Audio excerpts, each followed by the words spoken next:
Motherfuckers. Here we go.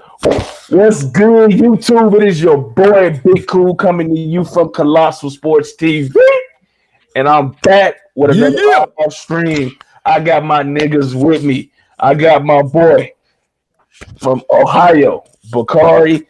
He might have fucked your chick. He ain't sorry about it, but he making his debut on here. You know what I'm saying? And I got my OG Bo from Truth and Fact Sports Talk. Shit, I can't even talk. I'm so excited. We might be joined by an egghead ass nigga named 2K, also known as Prodigy. But right now we rocking with us three right now, man. And y'all know last night was a crazy ass night. And you know when we have crazy ass nights in boxing, the bitch assness comes out of these males, man, that seem to, you know, act like females PMSing, man. So I'm gonna start off with my boy from Ohio, man. This is his debut. You know, he's new to the squad of Three Kings Boxing.com. Bakari, what are your initial thoughts when you watched last night's upset? Not just an upset, but a beatdown of epic proportions that Andy Ruiz laid on former unified heavyweight champion Anthony Joshua. Take the floor, man. What up? What up? What up? That shit. You know what? I'm not even super duper surprised that he lost, but to lose in the way that he lost, coming in looking shook, and then getting knocked down and knocked all around 4 or 5 times, and then really just quitting in the corner like that. All of that shit shocked me, and it's just like people have been talking about his mental fragility for like a good little while, and then I think all of that shit just rushed to the forefront last night. But and for real, I don't know of any of the top dudes who I got him beaten from here on out. Because dude sounds shaky. In his post fight, he talking about he don't even know if has a rematch clause, it was just a lie. But I don't know. It was shocking. I'm not shocked that he lost, but I'm shocked how he lost and how he got whipped all around and just gave up in the corner. That shit was crazy. Hey man, look, I was shocked that he lost. I ain't even gonna shoot it. I ain't even gonna lie to y'all. I was shocked that the motherfucker lost. You know what I'm saying? And on top of that, he did get the shit beat out of him, man. Because what do you think was his biggest issue? I know you mentioned the fragile mental aspect of it. Do you think the stamina, which I've always thought was his biggest issue? I didn't think that we would ever be discussing, questioning his mental aspect in terms of his heart and desire to fight through the fire when the going got tough, especially considering what he did against a way harder puncher in Vladimir Klitschko compared to Andy Ruiz. And, so now we looking fast forward 2 years later, we talking about not only his stamina, but his mental, his heart. So do you think just the mental aspect was the downfall, or also, what I'm saying, his lack of endurance and being able to catch that second win when that fatigue starts to kick in? I think it's kind of like both holding hands, and it's just like I do think, like I say, in boxing, me personally, I put a tremendous amount on the mental aspect, and so that's why you get respect for being a world champion, to leave your comfort zone, to go to another place where people aren't liking you, and they're rooting for the other dude heavy in your face, and then you still conquer that. I mean, that's why you get respect for doing that. And so to do that is big nuts in the first place. But it's just like the way that he's avoided doing this and not wanting to do this, and then he had this manicured press, and then he's always sounding goofy in the press. Like his mental has always been like kind of iffy. And like I said, me personally, I always put a lot on that. And so it's like anything. Like when you were a little kid and you were about to get a whooping, and you being worried yourself half to death before you even got the whooping. And I think, like I say, that mental aspect of it, I think, bled into his already known stamina issues. And especially after he getting knocked down, and he knocked the dude down He knocked Ruiz down. Ruiz ate it because I thought Chubbs was done at that point for real. I Me was too. like, damn, I'm like, he's done. And it's funny, man, because Ruiz is such a you cannot judge a book by its cover, man. Ruiz is such a sleepy killer where even after the fight is over, he's still so hippie-ish and like, wow, this is so great. It like he is like a sleepy killer. Like he's that type of dude that you'll be arguing with and end up getting your ass whooped because you don't expect him to be what he really is. And I think that also helped lull Joshua to sleep.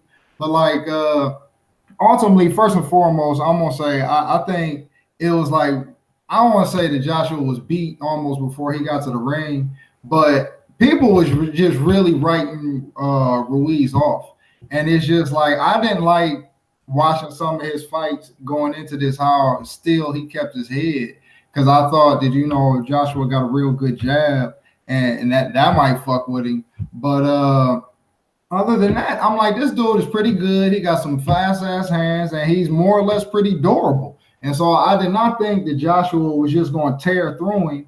And like I say, I wouldn't be surprised if this went into the later rounds and stamina issues came up. And that's really and ultimately stamina is why I wasn't surprised that Ruiz won. Because if I knew it went late, I knew stamina might be an issue. But I didn't think Joshua would begin Wally mopped and drop all in the third and the fifth round and shit like that. I did not expect that. That nigga Joshua, and I like I said, I'm not gonna kick him like down, but don't mean I ain't gonna tell the truth. That nigga Joshua was looking like a motherfucker that just learned how to skate or was trying to learn how to skate. He'd get up, fall, get up and all that, just the slightest bump, and this motherfucker throwing his arms up and trying to find a wall to keep his balance. That's how he looked last night, man. And it's just a testament to like what Bo and 2K have been preaching, man, and been saying. And J Rock also said this after his upset over Hurd a few weeks ago. Just because a motherfucker has one defeat, two defeats, three defeats, four defeats, it's all about you as the fighter. If you get the opportunity to redeem yourself, then it's up to you to make it happen. And that's what Ruiz did. You know what I'm saying? He walked the walk, or he talked the talk, he walked the walk, and now he's the unified heavyweight champion. Bo, I know we talked about this at nauseum last night, so I'm gonna let you put your different spin on it because you brought something to our attention.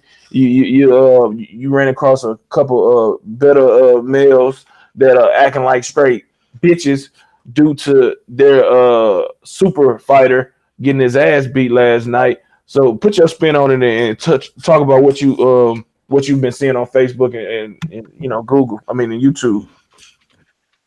Well, here's the reality is for some whatever reason, um, everybody want to connect this to, they don't want to accept that their fighter just lost. And that's a problem. See, when you're a beta male, you get emotional. So you have to come to the rescue. You have to try to defend. You know what I'm saying? You have to try to, make an excuse or give a reason why the dude who you was riding with or hating, like this is why being a fanboy and being a hater don't pay because you set yourself up for this type of shit.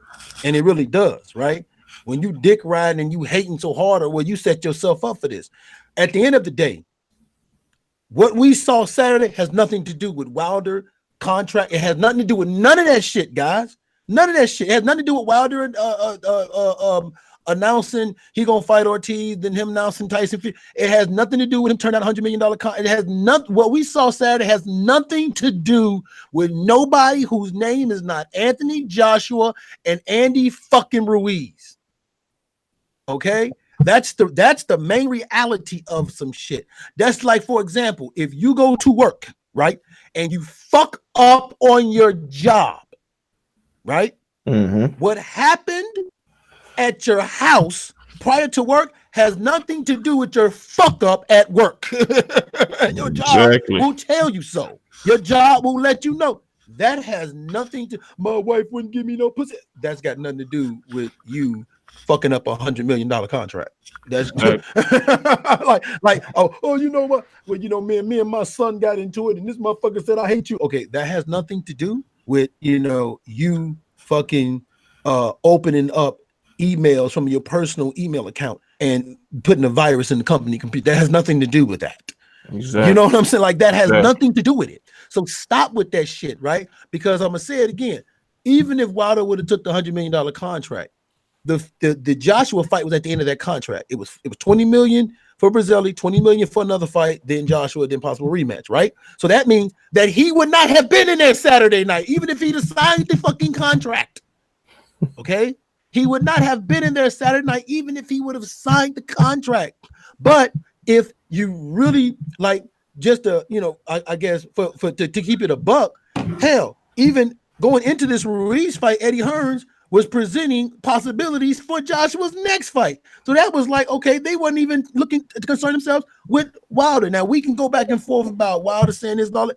But again, that has nothing to do with what we saw Saturday night. So stop telling me about what Wilder didn't do. Same thing with Wilder. I felt like Wilder lost to Tyson Fury, correct? I felt like that. Right? So Anthony Joshua turned out $50 million. Right. So Anthony Joshua turned out $50 million, got nothing to do with what I saw that day. Exactly, nigga. That had nothing to do with what I saw that day. Okay, that has nothing to do with that shit, man. So the fact remains still though is, and then a lot of people want to say, well, it's not, you know, everybody's getting all bent out of shape, but you know, you got Fury got robbed against Wilder, blah, blah. Tyson Fury was viewed as someone at a high probability, of winning that fight. Even after almost 3 years off of that motherfucker at the ring. I said, even after being out the ring almost 3 years, he was still looked at as a guy. Look, don't be surprised if he boxed Wilder's head off. Right. Don't be surprised if he boxed Wilder's head off. Okay. So we knew that. Nobody's looked at Andy Ruiz and said to me, right? Like, put it like this. Tyson Fury, although he was maybe a bit of an underdog, but you could not have betted $100 on Fury and won $5,000. If you betted $100 on Ruiz, you won $5,000. That's how big of an underdog he was. Okay, so nobody looked at this and saw this. Ruiz wasn't all of a sudden this world fucking beater. Like Andy Ruiz was not this world beater that everybody was talking about, because he had just lost to Parker, and many of us do feel that. I feel he beat Parker, but even that was a lackluster performance. You know what I'm saying? So none of that. Like, stop with that shit, dog. And I'm even reading some cat in the comments. Stop hating me. They just made Joshua an underdog. No wonder Wilder ducked Ruiz, Miller, and Povetkin. Povetkin popped positive. Miller wasn't even in part of the conversation. And when was Ruiz ever in contention to fight Deontay Wilder? See what I'm saying, dog? But what does that right there, dog, has to do with what we saw Saturday? It has nothing to do, but that has nothing to do with what we saw Saturday night. So why even say that?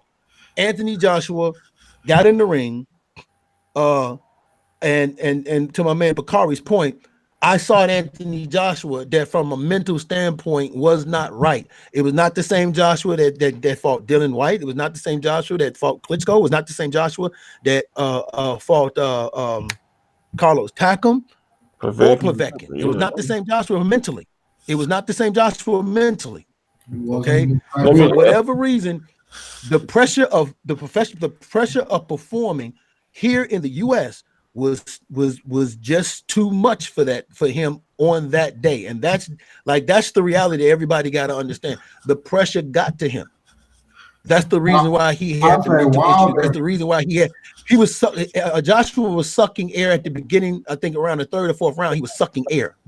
After he knocked down, after he knocked down Ruiz and Ruiz got up, he was sucking air early in the fight because he was mentally tired, which makes you physically tired. Go ahead. No, it's just in that sense, you know, Wilder. He is the big shadow around this event, though. Because and it's funny because like Wilder been shitting on his whole media week because he announced the Ortiz fight at the top of the week, and then on the eve of the fight he announced the Fury rematch, and so that's smart publicity though. That's smart publicity plan because you got a big fight. Hold on, let me finish, bro. But you got everybody asking you about this other dude and not the guy you fighting. And so, and again, okay, so like if you got some big fancy ordeal to go to with your official lady, But everywhere you go in town, people is up in your fight. Like, when you gonna get back with your side bitch, man? When you gonna break the side bitch out? But they saying that in front of your lady. When you go to that big event, that shit's gonna play a portion in how you react or how you perform. And again, that's why it takes the elite to perform under those circumstances. And it's just like, I think mentally that dude he came apart. Well, yeah. But let me say this real quick before I let 2K let Bo finish his statement and then let 2K jump in. Now, this shit all could have been avoided if these two motherfuckers would have just fought. Now we all understand the business aspect of it, but nobody told these niggas to go into 2019 or not lead 2018 and not fight. You know what I'm saying? So, I mean, ultimately, it's on the fighters, the promoters, and managers that's involved. Because Wilder, we know that nigga is hurt because that was a big money fight, and that's part of his reaction and throwing more fucking salt in the wound of fucking Anthony Joshua. So we know he hurt because of that. But at the end of the day, we said it time and time again. It was bound to happen. It was nobody's fault but Deontay Wilder, Shelly Finkel, Eddie Hearn, Anthony Joshua, because if they really wanted this fight, they could have fucking been had it, produced an epic first fight, and made double what they made the first fight. But they wanted to be greedy, they wanted to be selfish, and now the fight is probably not going to happen. The fight is probably not going to happen, and it's their fault. So at the end of the day, these guys are professional fighters. You don't never supposed to look past nobody. It don't matter if that motherfucker Deontay Wilder was sitting right next to you. I'll talk to your ass nigga after I handle Andy Ruiz. You know what I'm saying? But instead, I think Joshua's relieved that he got that blemish on his record, so he can sleep better at night. As crazy as that makes it, he can sleep better at night. Now, maybe it might do something for him, rejuvenate his career or his mind state, and then he can feel better. Like, okay, I'm gonna get the rematch, I'm gonna win, and then I'll fight Wilder this time. But it's a lesson to be learned, like 2K and you said last night, Bo. Y'all niggas need to fight. When a motherfucker showing you some interest, fight. Because you're gonna get way more money on the back end. You gotta take a risk to get the biggest reward possible. And these two niggas are not gonna see that big payday because of ego. 2K, go ahead, jump in, man. Well, I talked about that yesterday, you know what I'm saying? When I shared this article, at the end of the day, these dumbass fucking promoters need to stop with this whole marination bullshit. We've seen it in the past. The whole situation with Juanma Lopez and Yuriorkis Gamboa, and then Orlando Salido coming out of nowhere with the knockout win of Juanma, and Juanma ain't been the same since.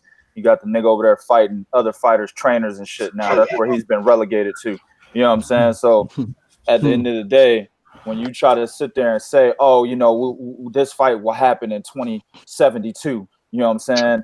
And the most money will be made in 2086. Man, get the fuck out of here, bro. This is the heavyweight division. You know what I'm saying? You got a division where this is boxing, period. We talk about it all the time, and I love saying this, and I'll say it again. You can get hit in 3 spots: the temple, below the fucking earlobe, on the back of the jaw, and the liver. Those 3 spots right there, you can get hit by anybody with power or no power. If it's placed properly in those positions, you will be on wobbly legs. You see what I'm saying? Now, this is the heavyweight division where we all know that one punch can end a fight, right? I like to say that's all 17 divisions, but the heavyweight division is very prominent in that respect.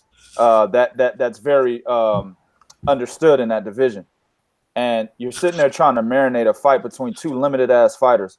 You know what I'm saying? Mm-hmm. Both these niggas don't have no defense. Wilder nor fucking AJ had defense in a division where you can get caught and knocked the fuck out in the first round. You see what I'm saying? Yep. So that right there should have been enough to understand. I mean, listen, they got as far as they got.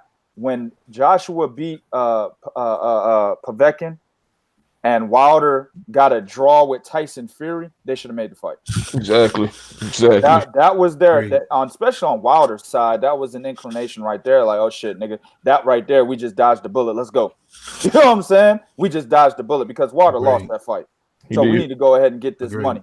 Yep. Anthony Joshua beating Alexander Povetkin, he was already on top of the division at that time. Shit, as much as we understand that Alexander Povetkin fucked that fight up, the haters are always going to say that Deontay Wilder could have still fought Povetkin because there was a minute trace what is it, Maldonium in the dude's system. Yep. They always say that it was a minute trace. He could have stayed over there in Russia and still fought him, but he decided not to fight him, right? So at the end of the day, with Joshua beating Povetkin, he had the upper hand already being a unified champion. That helped him out even more. What the fuck else do you need to marinate for? You know what I'm saying? What's the marination for after that? Make the goddamn fight, man. You know, Wilder escaping Ortiz. Make the goddamn fight, man. Exactly. You know? And now shit. And now I say this real quick. Shit, like I said, we love the sport of boxing, so we not fans of these guys. You know what I'm saying? We fan of the sport. And of course, we disappointed because we wanted to see these two guys face off at a higher stake. Now, if we get the fight, it's gonna be like, yeah, I guess I tuned into this shit. You know what I'm saying? Somebody about to get knocked the fuck out. It ain't what it once was, and that's the problem, man. Pundits, fans all across the world, we always robbed of these opportunities because these stupid ass promoters, managers, and fighters think that they doing something beneficial to us. Think we gonna pay to see the fight regardless. You know what I'm saying? Y'all the ones taking the punches. So I mean, y'all gotta. I understand you gotta, weigh the risk versus the reward. But shit, nigga, y'all be fighting the motherfuckers that y'all might as well just go ahead and step up because these motherfuckers y'all be fighting ain't worth nothing and ain't gonna lead to no big $100 million payday. Go ahead, bro. Well, it's deeper than that, Big Cool. Okay, the reason why they do this is because you have these beta male fanboys allowing it to happen because they're riding with whatever these motherfuckers are saying. You know what I'm saying? For example, me and Prodigy went live one time. We was talking about the fact that, well, remember Wilder made the $50 million offer, right? And everybody was like, it wasn't real. It don't matter if it was real or not. The fact was, this what the nigga said. Are we going to hold him to what he said? He said, if you offer me $50 million, I'll fight you in 24 hours. Okay, so now you have to hold him for what he said. They was unwilling to hold him for it. They rather go with the narrative. It's not a real offer. Right? That's the narrative. They read, it's not. Instead of holding him to what he said, you go with the narrative. It's not a real offer, right? Okay. Same thing when it comes to Deontay Wilder, a 3-fight contract for $100 million. So even in that 3-fight contract, again, you wouldn't have been in there Saturday night with Joshua. That was going to be at the end. So if you was going to offer him this contract, it should have been, why not just fuck a 3-fight contract, 1-fight contract, Anthony Joshua right away. See, but no, we don't want to hold them. You know what I'm saying? Like we're not trying to hold motherfuckers. Like regardless of whether you like Joshua or you like Wilder, you still got to hold these motherfuckers accountable for some of the decisions on both teams have been willing to make and been complicit in doing. So that's the problem that you have, and the reason why you like they can get away with some of this shit. The promoters can get away because they can come out. Eddie Hearns can come out and say, "Listen, it's not Wilder, it's his team." Or listen, I'm doing all I can to make the Wilder fight when you probably only talked to him once. We just saw with Bob Barons when he said Heyman don't want to fight. But he also said, well, after the fight, I'm gonna call Heyman. But after the fight, Heyman don't want to fight. And everybody was like, oh, why don't Heyman want to fight? He never talked to him. What the fuck is y'all talking about? Hold these motherfuckers accountable for what they said. He never talked to him, right? Then when he did talk to him, what did he tell us? What did Heyman tell us when he talked to him? Well, I can't reveal what was said. Then what the fuck was all that about then? Getting the fans riled up because we know the niggas gonna eat that shit up. Listen, these agenda-driven fans, pundits, and some YouTubers, they be complicit in some of this shit, and that's why you get what happened. I'm happy that it happened with Ruiz because, like my man said, number one, it'll kill that narrative of marinating the fight, but number two, it'll kill this narrative of this guy has a loss, or this guy don't fit this, or this guy don't fit that. So he might bullshit. This is fucking boxing. You can never measure a nigger's heart. And that's what all of these niggas don't understand. That's why I asked this question. Are niggas really out here living life? Are you really out here grinding? Are you really out here being knocked on your ass and having to be forced to get back? Are you really walking around, nigga, talking about something, man, I got $100 to my name and I got a $400 light bill? How I got? I mean, are you niggas out here living life? Or are you motherfuckers out here just in la land? Like, what the fuck is going on, man? This shit really bugs me, dog. No, you can't skip over that nigga said, nigga. Cool. You just realized that Bo is a racist, nigga. These niggers out there. I was like, what, nigga? Hold on, we out track for a minute. That shit funny as fucking shit. These niggers out. Like, nigga, man, hey, that shit fucking funny as fuck, man. Like, oh, straight up, cuz. Nah, but seriously, man, seriously, for real. This nigga said these niggers. That's funny as fuck, bro. Like, what the fuck, bro? Damn, nigga, you weren't supposed to say no shit like that early on in the show. You say that shit when we wanted down, cuz. Nigga said, for you niggers out there, like, he got all uppity Yo, and man, shit. hey, man, that's Toucan and Blake fault, man. I've been hanging around them niggas, dog, man. Bro, I might have to, Big Cool. I might have to take that part of your show out and put it on my shit, bro. Do it, bro. I think I'm gonna keep that bitch too, cuz I'm gonna. That nigga said, "You niggas." He said like the nigga that was in life, you know, the other kept repeating what the motherfucker. Everything. He said, "Yeah, boss man. Oh yeah." He said, "Clean that shit." Oh my goodness, there, old Butler. I'm just Nigga. saying, dog, man. Start holding these motherfuckers accountable, and then and how you start is you start with yourself, because if you hold yourself accountable for your actions, it's not hard to hold another person accountable for their actions. You know, if you a person that live your life where you don't make fucking excuses, then you won't allow excuses to be told to you and ride with that shit without doing your own research or having your own thought process. Okay, stop being sheep, nigga. Be the sheep herder. Stop being the fucking sheep. And that's the problem we got going on in boxing right now. That's the reason why we having all these upsets. You got all these sheep niggas out here. Hey, but Beta male punk ass motherfucker. I'll say this, man. I bet that nigga Javante Tank Davis was eating a Whopper and he got nervous because his shit coming. He almost choked on the oh shit! Like, yeah, nigga. Whoever fighting him in Baltimore, he might be next. That nigga, hey, man, move the fight to Vegas. I can't lose in front of my hometown. This definitely needs to be a measuring stick for all these niggas out here thinking that they can take these fights and underestimating these opponents, man. Gervonta Davis. I'll talk about him, but I really want to talk about two different other guys after this. But Tank, Floyd Mayweather has that blueprint right now of how he's gonna move Tank against old, washed up, former champions or fighters that once had big names at one point in time at a certain division. Build up his resume. 130, build up his resume with a bunch of named fighters that people recognize, right? And if you don't recognize them, if you research that fighter like Hugo Ruiz, for example, you'll find out he was the WBA champion at 122 pounds previously. So shit like that is what Floyd Mayweather is doing. But the problem that can happen with that is your fighter gets overconfident. He's like, yeah, we already know the blueprint. Gervonta Davis knows what Floyd Mayweather's doing for him. So he can get overconfident and at the end of the day end up getting knocked the fuck out or beat the fuck up like Andy Ruiz just did to fucking Anthony Joshua. That can happen. You see what I'm saying? And while they doing this shit though, they not getting no better. They just going there, okay, hit the camera, look good, do like Floyd, look at the camera, take a selfie. That's what I said. And that's key. That's key. And that's what I said about Crawford. That's what I said about Crawford fighting these guys. Hold on. Let me get into that. That was my next point. Y'all taking my next point. That's what I was gonna say. Terrence Crawford and Errol Spence, this needs to be a fucking barometer. Listen, Errol Spence is getting ready to fight Sean Porter. Yes, we all believe Sean Porter loses that fight. We also all believed Andy Ruiz was going to lose that fight. You see what I'm saying? This is boxing, man. Sean Porter can go in there and do something completely different, as he did against Yordenis Ugas. He did something different from what we know him to be. Now, it wasn't for the better. He probably should have lost that fight. But my point is he can change who he is in the ring. He's already shown that. So he could do that, a different game plan against Errol Spence, and it may be effective.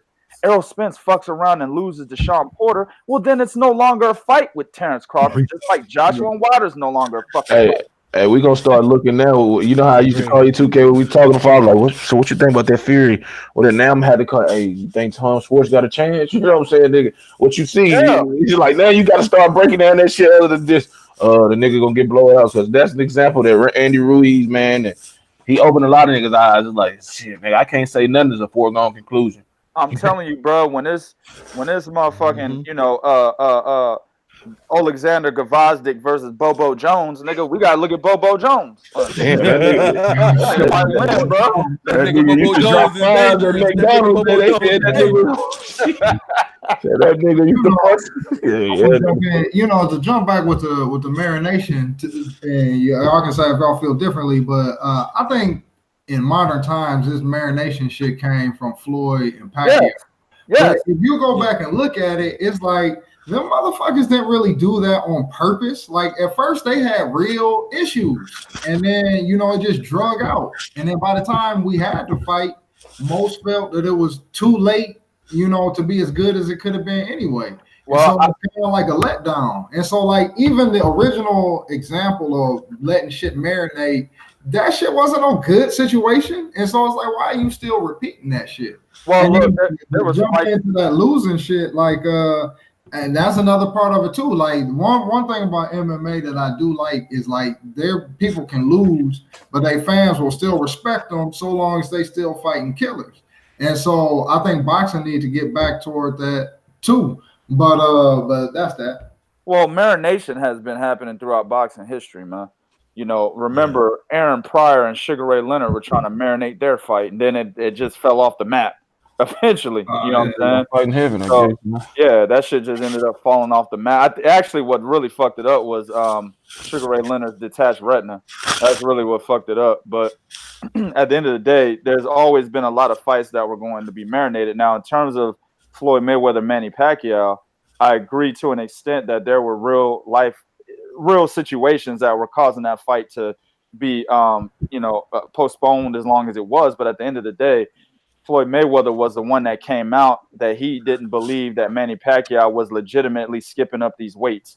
You see what I'm saying? So is that really a real life situation that we need to look at and be like, you know what? That's good enough to keep a fight from happening. Nope. Or should Floyd Mayweather should have just fought the nigga in 2009? You see what I'm saying? So that's what we got to look at. Was that even a legitimate reason to say, because real talk, Manny Pacquiao's never failed a drug test. So at the end of the day, the reason Floyd Mayweather was keeping this fight from happening, while it has helped boxing in the long run, it really didn't do shit for Manny Pacquiao. Exactly. We never seen him miss a test. Exactly. And you ask, at the end of the day, man, that was just some BS. Hell, you can say that's the reason why Freddie Roach even said they made a mistake by not wanting to accept the terms of the drug test in the first place. Yeah. For the life of me, we ain't gonna get on that too much. For the life of me, if I knew I'm not cheating, I don't know why the fuck you wouldn't take the test. But hey, that's neither here nor there. That's neither here nor there. So I think both of them niggas was doing shit, and they were just trying to see who could stay off the shit the longest or whatever, or fucking cycle off when they felt ready. That's just my opinion. But if I know I ain't doing nothing, I'm sorry. What the fucking contract is? I'll sign that bitch right now. So, but all right, man. Before we're gonna finish up this topic, man. Simple answer, man. What's next, or what should Anthony Joshua do next, man? Rematch with Ruiz or face David Price? Eddie Fury, Robert Helenius. David Price about to lose to fucking David Allen. So he might can fight both of them. I'm sorry, not David Allen. What's his name? No, it's David Allen. Yeah, he's David Allen. David the Great White Allen. That's what he calls himself. Oh, you're right. He's about to lose to him. Yeah. But I think I guess I'll go. Y'all niggas is quiet. Yeah, go ahead, nigga. There's a poll. I put the poll up on Facebook. We have over 200 votes.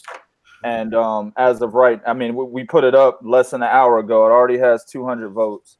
Tell them where they can go at 2K, because I push it, but just in case these niggas forgot, let them know where they can go visit that to vote. You can go to the website 3kingsboxing.com, and the poll is actually on the website. If you click on the poll, it will redirect you to facebook.com/3kingsboxing, the Facebook page, and you can vote on there. But right now at 200 votes, 55% are saying yes, he should take the immediate rematch. Now, the way I phrased it was, I said, should Anthony Joshua take the immediate rematch with Andy Ruiz? And I said, yes, he can beat Ruiz. No, this was embarrassing. And the photos I got for this was embarrassing. This nigga on his all fours and shit looking up at the ref. You know what I'm saying? So 55% believe that this was a one-off. A one-off meaning an anomaly. For you dumb niggas, an anomaly meaning something irregular. You know what I'm saying? They believe that this was a one-off, the rematch, Anthony Joshua definitely wins it. I mean, that's what they saying on the poll. No, man, he didn't look as confident in that post fight interview. You know what I'm saying? He's like, Eddie, do I really got to fight this nigga again? At least that can I get David Price now? You Well, know? for me, everything depends on the mental state because I'm gonna say this again. Yep. When a fighter is, we talk about a lot of these things we talk about, which I'm glad we on air. A lot of shit we talk about off air. 90% to 95% of whatever a fighter is going to do is mental. You fracture that, that's pretty much the fighter's done. I don't care about his skill set. I don't care about his ring IQ. I don't care about none of that. If this nigga isn't there mentally, none of that shit means a hill of fucking beans of a goddamn difference, right? That's no different than that's no different than you waking up in the morning and you're on autopilot, right? You just going through the motions. You're not there. You know what I'm saying? So your decision making, everything is going to be laxing. So it's first for me, it's going to depend on his mental state. If he can get his mental state in order, and I mean really in order, and that's hard for a fighter once that mental state is fractured, because him saying that, you know, the pressure, whatever was getting to him, now he didn't took a loss, so he should be okay mentally. No, I don't think so, because there's something mentally wrong with a guy who needs to take a loss to get right. Exactly. You know what I'm saying? Okay. That's that Keith Thurman and Anthony Joshua school of thought. Yeah, but then also you have to understand you're getting Andy Ruiz 12 weeks at a full fucking training camp his goddamn self. So he's a guy who's confident. Not only is he confident he can take your shit, he's confident he can kick your ass, and you're gonna get him 12 extra weeks at that. So his mental state is gonna be always gonna be higher than the guy that's trying to repair his mental state. Right. So for me personally, if his mental state isn't right, no, you shouldn't go into the rematch right away.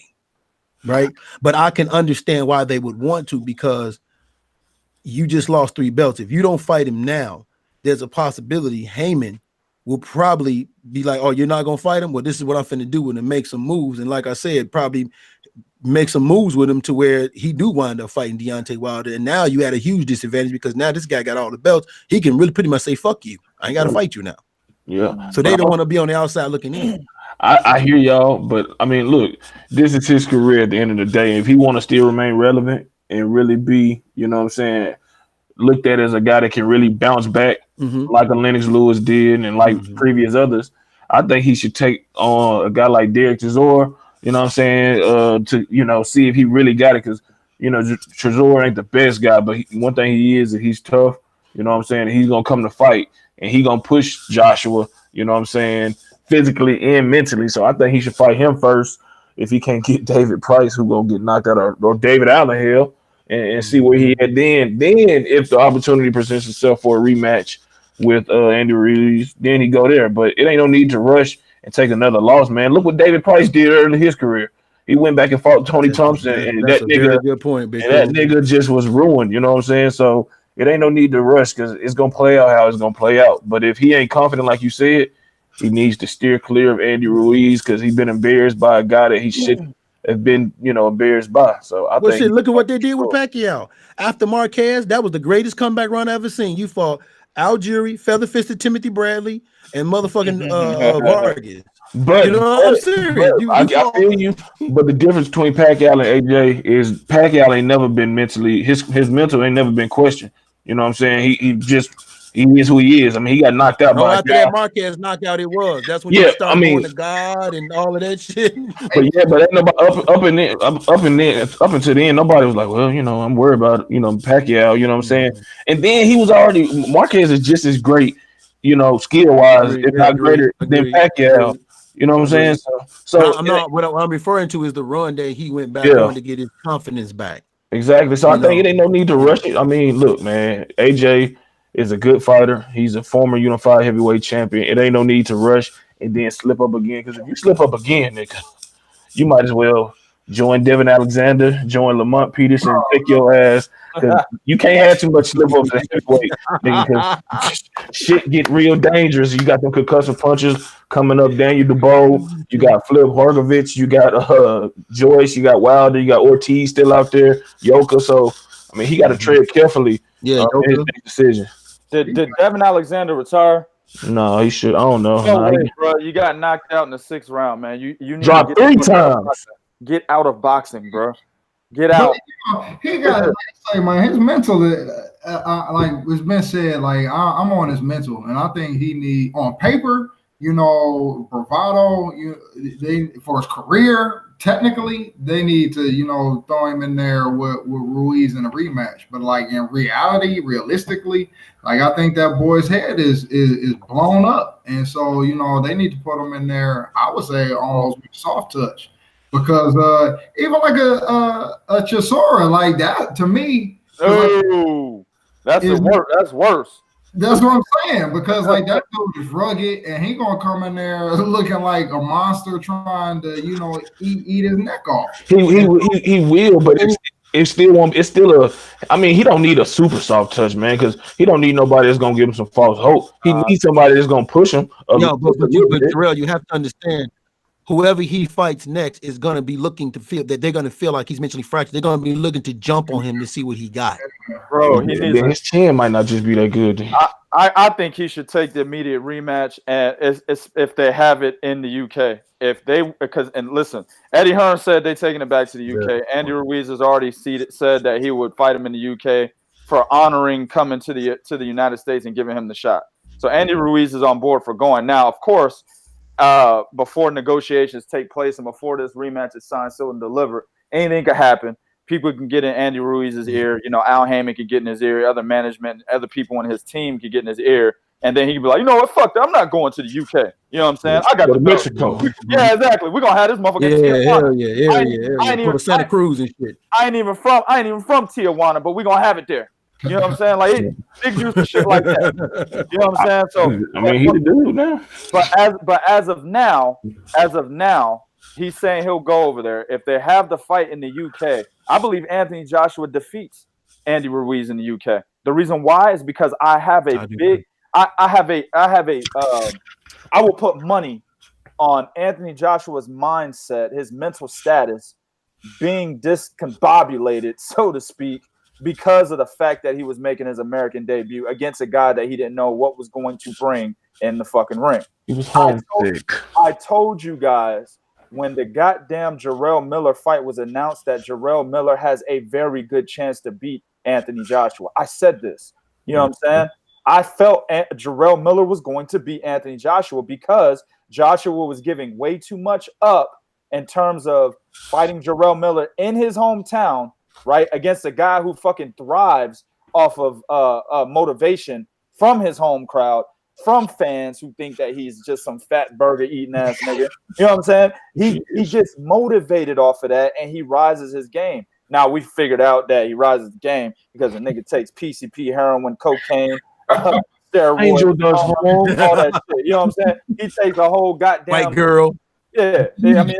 I mean, it's ridiculous. You know, that's what cocaine is, bro.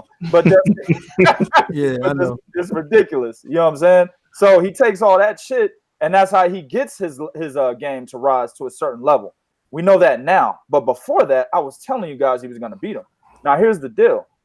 Anthony Joshua's back in the UK. He's got the same type of he gets amped by the same type of motivation that Jarrell Miller does. He needs his hometown crowd behind him. He needs to be in his comfort zone. And his comfort zone is in the UK.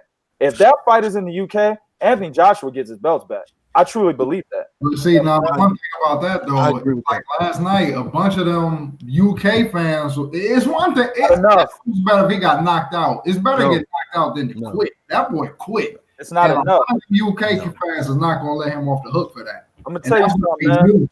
No, I'm gonna tell you something right now. That's why our poll is saying 55%. Yes, he should take the rematch. It's the UK fans. Some Americans are on there too. You know what I'm saying? UK people are still backing Anthony Joshua. I just read a comment just now where the motherfucker from the UK just said Anthony Joshua taking this loss was a good thing. Maybe it will regenerate him and he'll come back strong. They really believe this. I just read the comment. I think he lose the rematch. Good. But to 2K's point though, Cheetah, this is what you have to understand. If Anthony Joshua, when his whatever happened to him here in the US, right? That doesn't bother him because it's US. It's not his home. It's not where he's from. It's not in front of all of his people, right? That happened on foreign soil, on foreign land, to where, like 2K is saying, a lot of UK people are gonna overlook that because it wasn't here, right? I So don't agree with that. you go back home, but if he goes back to the UK, not only is he in his comfort zone, everywhere he go, everywhere he walks, everywhere he go, people be like, they'll be, Anthony, you got this, Anthony, you got, and that's something that he's gonna need. And then his mental state will be better as far as, I can't lose in front of my people here on my own soil. If I'm Ruiz, I ain't letting them. I ain't fighting them in the UK. I don't fuck no, I wouldn't do it either. But listen, I'm about to post a video right now. I'm about to post a video right now on Facebook where a UK fan was sitting there trying to fight a bunch of American fans for chanting Andy Ruiz. That's what I'm saying. Why would he put his life on the line for a boxer that he likes? I'm telling you, bro, they are still backing Anthony Joshua. All of the UK is left him, but I'm saying there will. I can't believe there's not going to be an element. Let's say it like this: if out of every 10 people that was on his side, I think at least one person is not going to be on his side no more. No, I don't think so. Listen, you're thinking UK fans are like American fans. They're not like that. Yeah, they're loyal. They're very loyal over there. Now, you could be right. 1% of his fan base might be lost. I'll give you that. 1 from 10, I'll give you that. But if we're talking like 5 from 10, 50%, 40%, 30%, I know you're not saying that. I'm just saying. If we ever were to say 50, 30, 40%, not even 20%, no, I don't think so. They're so loyal over there. But also, they're going to stick with them. Go ahead, Bo. My bad. Go ahead. But also, you have to understand that percent will never publicly display that. Privately, yes. Publicly, no. I've interviewed fighters. I'm not going to say no name. And 2K, you know this. They have said they felt some kind of way about the Joshua Klitschko fight, but they said, that's something I'll talk to you about privately. You see what I'm saying? So publicly, they'll never let us know. Publicly. Privately, that's something different. And I agree with that too. Well, we didn't talk about this ad nauseum, man. Let's talk about the fight of the night. In my opinion, I'm mad about this shit. Which one was that? Man, we're talking about the one with the ass and titties. They don't look good, but shit, they got ass and titties. We're talking about Katie Taylor. Nigga, if they don't look good, how the hell they got something if they don't look good? Well, I'm trying to, for niggas out there, they might be slow. They might thought I was talking about Josh Kelly versus Ray Robinson. No, man. I'm talking about Katie Taylor versus Delfine. That's funny. That's funny. Ugly. Delfine Persoon. Did you get a chance to watch the fight, 2K, Bo? Nah, man. I be doing this Three Kings shit. I do this Three Kings shit, man. I don't have time to watch. If y'all niggas will write y'all articles right, I can watch the fight. Disregard that, y'all is watching this. Disregard that bullshit. He just talking. He just talking shit. Anyway, hey, Bo, what's your thoughts on it, man? Listen, man, I said it last night. I'm gonna stick to it. Now that I had a chance to watch the full fight, I'm gonna stick to it. I think if you can make a case for Delfine Persoon winning this fight, and if that was the case, then the fight should have been at best a draw. I don't think if you're unsure about who you thought won, that fight, to my honest opinion, should have been a draw.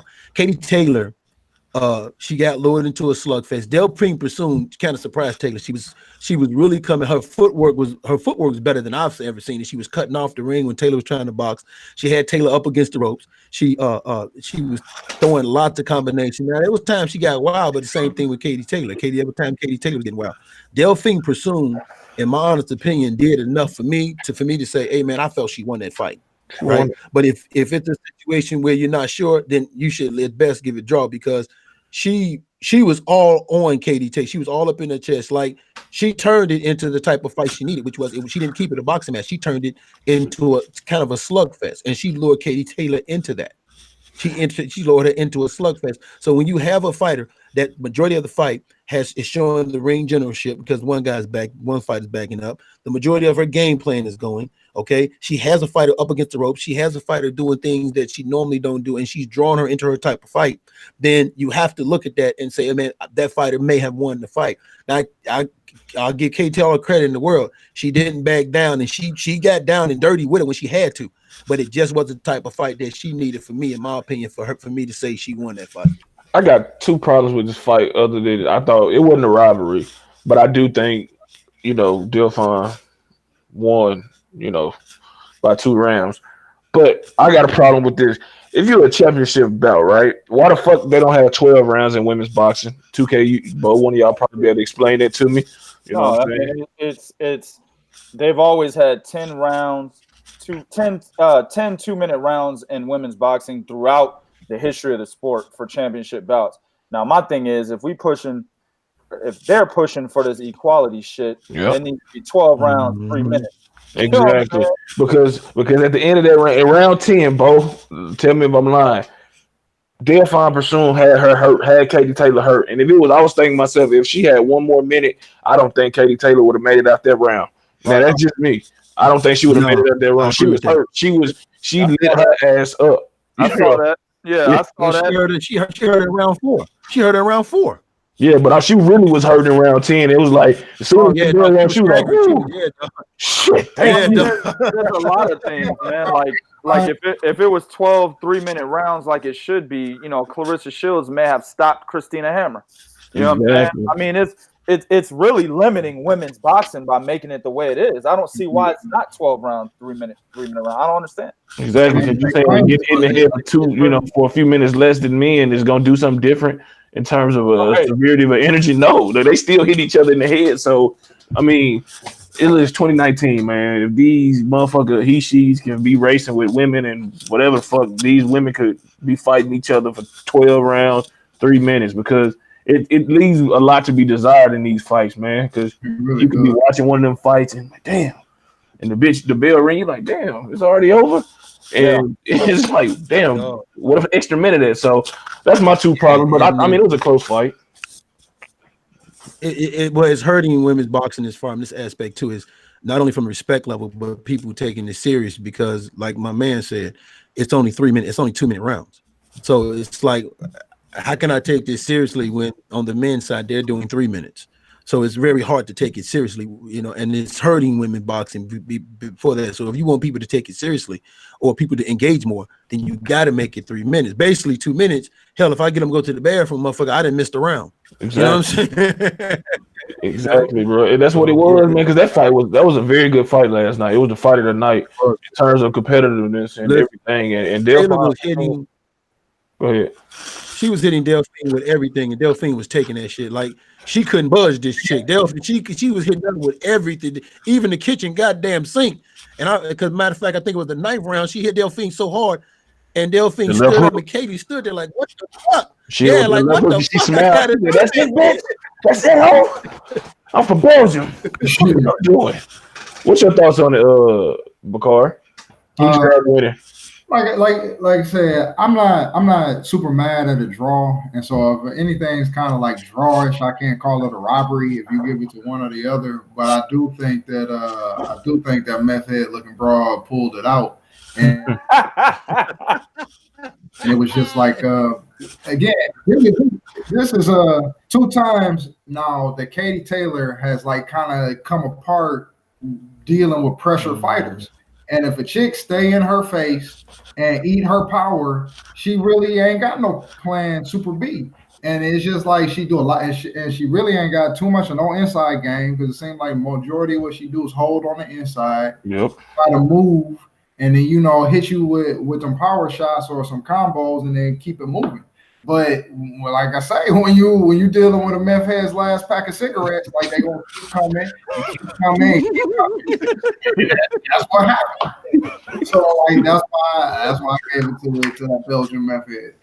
It should be an immediate rematch for real. It wasn't a robbery. You know how shit ain't a robbery, but you just feel clearly the person that that's how I just feel like she won the fight. It wasn't a robbery, but I just feel like she did the better work, landed the more effective shots, and she controlled the she dictated the pace, you know what I'm saying, more than Katie Taylor. But Katie Taylor is a great fighter.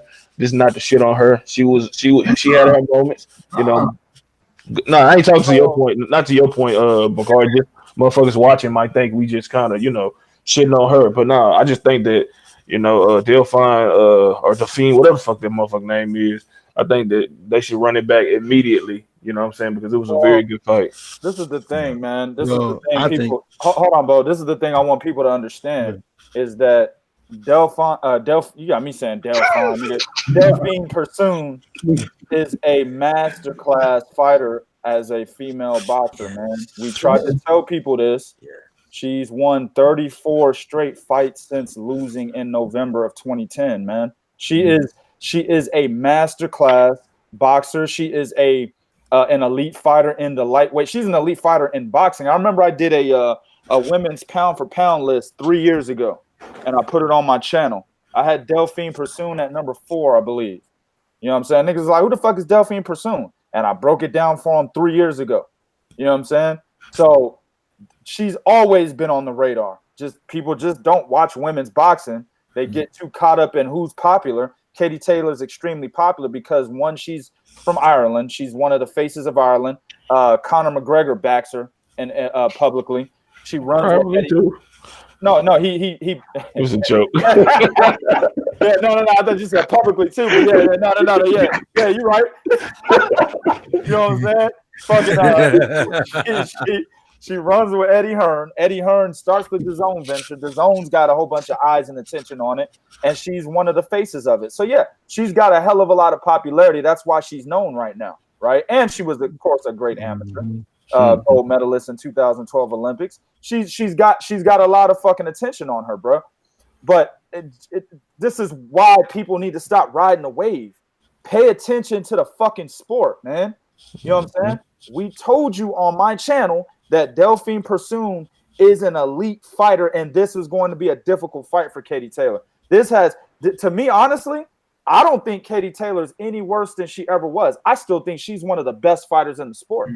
Oh, yeah. This definitely did diminish. When you got these two quality, A-level fighters, and you can't, you can never really say nothing. Like, it's like Pacquiao versus Marquez or Hearns versus Leonard. You know what I'm saying? It just somebody did something better than whoever in the fight, and that's what got the edge. Yeah, no, Katie Taylor is the truth. You know what I'm saying? But she just ran into a buzzsaw last night, and I felt that while she held her own, she got that ass beat. There's no other girl I think Delphine Persoon beats Amanda Serrano, and that's my legitimate opinion. No other girl at lightweight can beat Delphine Persoon. Yeah, she like a nigga. She really like a man, and like she really rough and rugged. Like Speaking of Amanda Serrano, hey, if you don't smell blood now and want that goddamn fight, there's something wrong with you. Oh yeah, well yeah, she definitely gonna want it now. And she called Eddie. She like, yeah, I'm on my way. Yeah, right. I'm training right now. So when can we get that fight popping? Yeah, okay. 3 months. All right, time. Yeah, okay. Hey, we can do a trilogy. Fuck some shit. It takes somebody else doing somebody else's work to give you that courage and shit. So right. Hey, if the rematch take place, who y'all think? Do you think Katie Taylor make the proper adjustments and be able to, answer these questions? A critic that feel like a lot of people saying this was a robbery. Yeah. I ain't one of those people. You know what I'm saying? That's why I wanted you to watch the fight, 2K, man, because I want to see hear your thoughts on this shit. Because you get all pumped up talking about these women fighters and shit. So I want to hear your thoughts on it.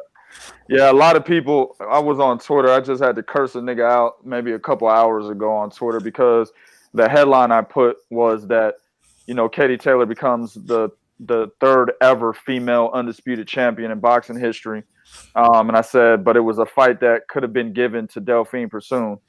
Majority of people that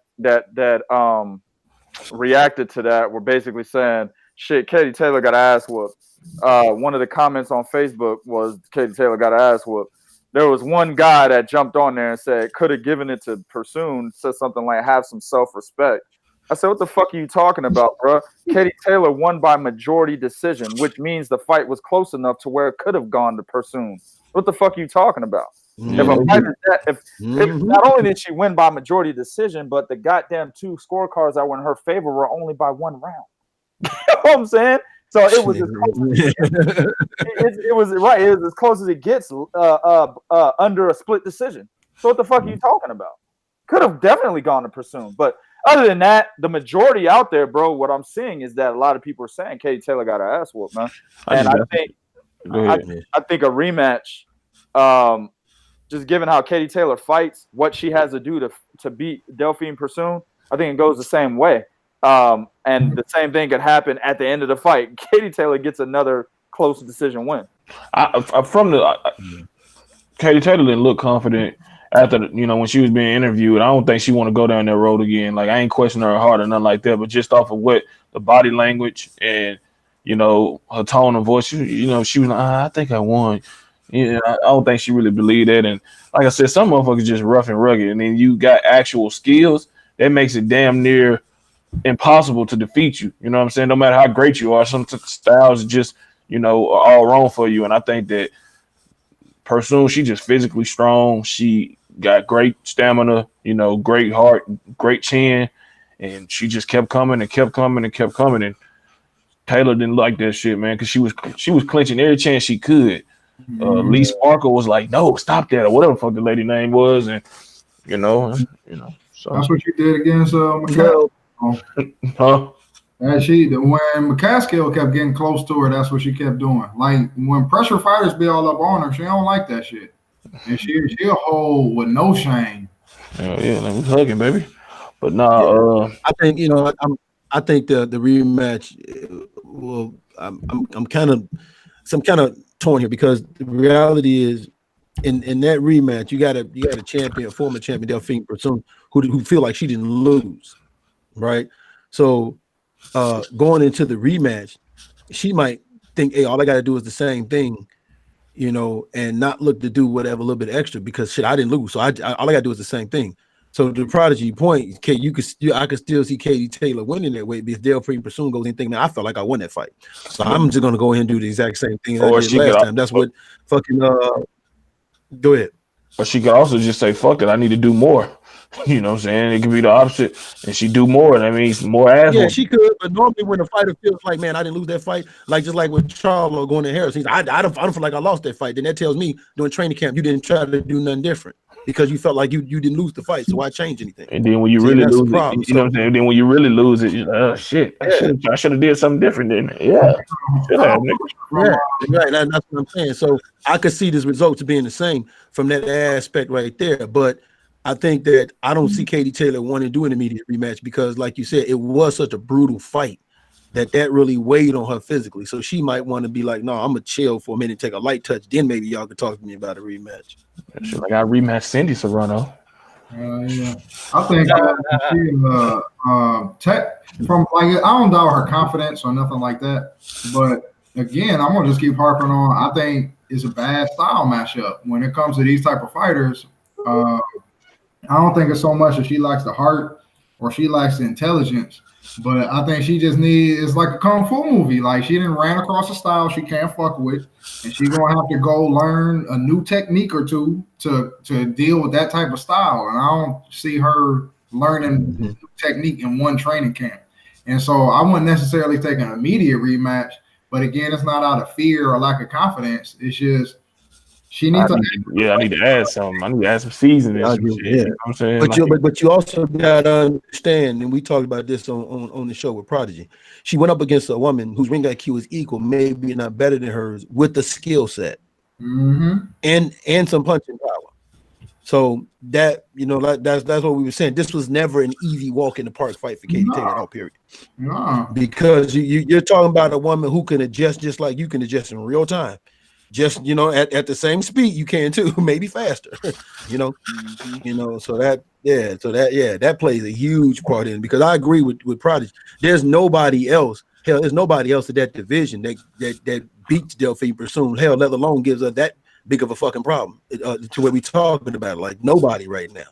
So I'm all for it, but I'm thinking if it's me and I'm her trainer, I'm like, listen, I saw what this took out of you physically, and I saw what you took physically. I'm not going to put you in an immediate rematch with that right there. We're going to rest up. We're going to take a nice little touch. Then we'll talk. All right, last finished thoughts on this. I mean, who would y'all like to see them fight next? I mean, they ain't going to fight each other. What about Persoon moving up to fight what's her name? Mascal. Jessica McCaskill. Yeah, McCaskill. You know what I'm saying? They style seems like the clash. That's a good fight. It's a good fight. McCaskill need to stay away from that. I think both should be looking to fight Amanda Serrano next. Either one of them. You know what I'm saying? So at the end of the day, really the rematch should happen. If it doesn't happen, then Delfine Persoon is actually going to be. She'd probably be fighting some bum bitch to get back up because she ain't got no belt now. You know what I'm saying? I don't think Jessica McCaskill will fight Delfine Persoon because she's the unified champion at 140. She looking to do the same thing Katie Taylor and Clarissa Shields just did. So I don't think she takes that fight. But Amanda Serrano should be on the radar of both women if they can't rematch each other. All right, man. So who saw the Josh Kelly Ray Robinson fight besides me and Bakar? I saw enough of it. I wasn't impressed with Josh Kelly last night. I wasn't impressed with Josh Kelly. His last two fights, I believe it was. I think this dude is trying to be something he's not. He gonna get his ass fucked up with his hands down. Cause the shit that frustrated me about last night's fight, man, is that this nigga Ray Robinson with them long ass arms still couldn't manage to hit shit. This nigga was like he was swimming in there. He was swimming this shit. He had that motherfucker in the corner, and I'm like, oh, he about to piece this nigga up. This motherfucker, you would think this nigga arm about 6 feet. He just reach over and just like he could have grabbed the fucking spit bucket of fucking Josh Kelly and fucking spit in it and put it right back. That's how much this motherfucker was just swinging and missing. But Josh Kelly, man, this dude definitely needs to utilize his jab more, keep his hands up, and focus on being a complete professional fighter, not showboating, because he gonna get his ass beat the fuck up when he steps up in competition if he continues to go with the lack of jab and the things you need to do as a fighter in the sport of boxing, especially on the rise. For what you've seen, 2K, what was your thoughts on it? I felt that Ray Robinson won. He dictated the pace. You know what I'm saying? He led the action. He landed some, you know what I'm saying, more punches, and he was just, busier overall. So I thought he should have got the victory. What was your thoughts on what you've seen? I think a draw was fair because Josh Kelly controlled a lot of the middle rounds, and that was enough for him to be able to make a case that he could have won the fight or be a draw. Now, me personally, the draw was the right call. And it was an eye opener for Josh Kelly. Listen, Josh Kelly's a phenom in professional boxing. He did what he did over in the UK circuit. People like what he does.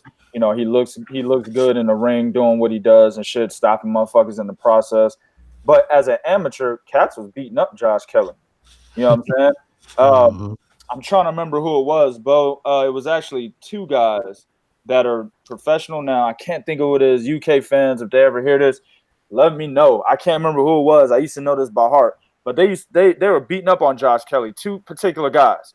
A lot of talk out in the UK was that, we love our fighters, but the thing about Josh Kelly is he's not as great as a lot of people think he is. I remember talking to a lot of UK fans about him. You know what I'm saying? So what we seen, and this right here wasn't a surprise to me because I actually bet money on this fight. I bet money on Ray Robinson. And the reason being is because Ray Robinson showed in his last fight against Egidijus Kavaliauskas, who is the #1 contender in the WBO for Terrence Crawford's title, that he's actually a guy that you got to worry about. I'm not talking about in terms of stylistically when I make this comparison, but he's a guy that you got to worry about. He's one of them wild cards like Tony Harrison.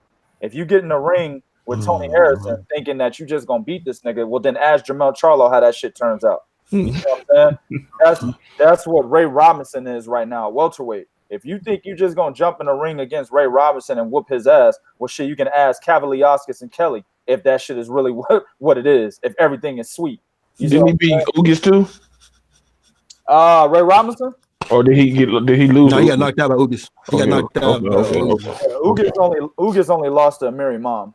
Okay. So, and Sean Porter. Fuck him, yeah, right. But no, Ray Robinson has definitely emerged as a wild card. Now, I don't think he beats the Terrence Crawfords, the Errol Spencers, or anything like that. But he's definitely a wild card for the contenders at welterweight. You see what I'm saying? Yeah. For guys that are coming up, they should not look in the direction of a Ray Robinson. And I was saying this I should have made this public on the podcast. I didn't.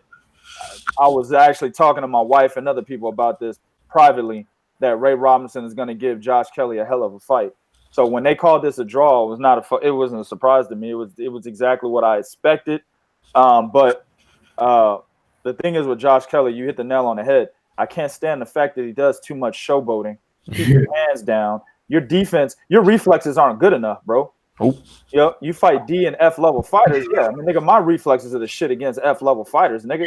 You know what I'm saying? So you fighting them guys, yeah, bro, you're gonna look like the Matrix in this bitch. But when you get in there with a guy that can actually fight, and he's actually somebody who is a wild card for the contenders in the division, you don't get touched, and that's what we've seen. So Josh Kelly is 100% going to have to go back to the drawing board. You know what I'm saying? Be like, all right. His trainer needs to tell him, all right, bro, put your hands up. I don't ever want to see you with your hands down again. It ain't gonna work for you. If you just walk up and smack his ass, he's like, "What's that for?" Because you didn't keep your hands up, bitch. Exactly, right. Exactly. Smack the shit out this nigga and just on a daily. Like if they can be out to eating at a restaurant and smack the nigga. I told you, keep your hands up, bro. You know what I'm saying? Pretty much. And he can work on his reflexes at the same time because they're not that good. That's what I'm saying. So if you're trying to be a champion at 147. Yeah, you got to keep your hands. We got to do a hell of a lot more on the defensive end because 147 is way too stacked to have a nigga like Josh Kelly doing what he's doing. Now, if you fighting at, let's say maybe 130 right now. 130 ain't got nobody there. You know what I'm saying? Maybe 122 minus Emmanuel Navarrete and Daniel Rahman and Ray Vargas. You might be able to beat those guys. You fighting at 112 and shit. Hell, I don't even know if you can beat any of them niggas at 112 fighting like that. So right now, but at welterweight, you can't do that. Not with those guys there. So most definitely, man, he's got to go back to the drawing board and fix his mistakes. That's gonna be it for him. Yeah. It was, bro. It was hard to watch that fight and listen to them fucking DAZN commentators, dog. It was the worst. Nick, I wanted to. I didn't even hear them. What did they say? They were sucking his dick.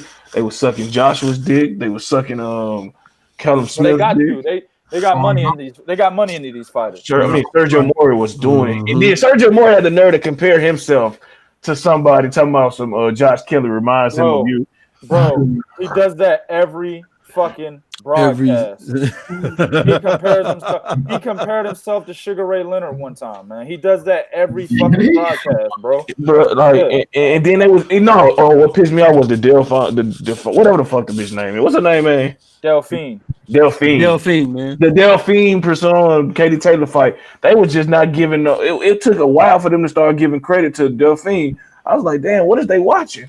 Like they were just saying, her footwork. And Sergio Moore was like, her footwork is way behind Katie Taylor. She's doing okay. But I was like, bro, I swear, if I see this nigga off with his head. Remember, Sergio Moore is the same guy, and I made a post about this where this nigga tried to say fighters don't ever lie in the ring, and then he made the comparison that whenever Evander Holyfield really lost a fight, he's the only fighter in boxing history that ever lied about winning a fight when he really lost. So I'm like, what the fuck are you talking about, man? So you got to understand, Sergio Moore, man, before they go out, on the broadcast and shit, and they get in front of the cameras, he does a couple of lines, B. You know what I'm saying? They probably got a big ass 8-ball, him and Chris Mannix, you know what I'm saying, in the back. They do a couple of lines, nigga. Yeah, Brian Kenny definitely. Chris Mannix was actually Brian Kenny definitely. Hell yeah. He had to fight for Persoon, but hold on. Chris Mannix is fucked up too. Don't get it twisted just because he did it right this time. That nigga do lines too. Now, the other guy. What'd you say? The other guy's name? Brian Kenny. Yeah. Brian Kenny has an 8-ball to himself, nigga. Chris Mannix and Sergio Moore share an 8-ball. Brian Kenny got one for himself, nigga. Nigga, they get into the back.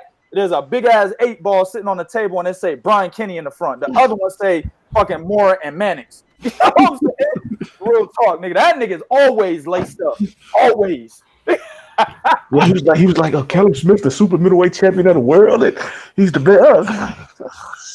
Look, that's why I don't listen to the commentators, man, because I trust my input. No, I wasn't listening to him. I was just, we watched the shit with the fucking shit on. So I'm like, it wasn't swaying my fucking, my fucking point of view of the fight. I was just listening to these niggas like, do they hear themselves? I understand you working with the zone, but it you can at least try to mask that biasness a little bit. But because them motherfuckers are horrible. I'm glad Sugar Ray wasn't on that bitch because I'd have cut that damn shit off, bro. Yeah. Yeah, I threw something at the screen. But I think what's going on with Josh Kelly is here's a cat that's starting to believe his own motherfucking hype. And that's the reason why you saw the performance that you saw. He's starting to believe, yeah, I'm this, ultra super sensational motherfucking talent. I got all these things that I can do. Cats just pat me on my back, you know what I'm saying? Motherfuckers just slobbing my balls and shit. Oh yeah, I'm all that.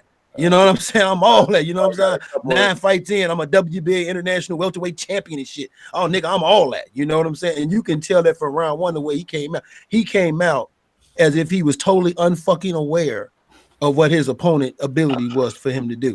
He came out like that. I gotta even watch tape. A guy like Josh Kelly, listen, man, I'm sure you got a couple of them big titty white British bitches sucking his dick every goddamn night. I would if I was out there. Real talk.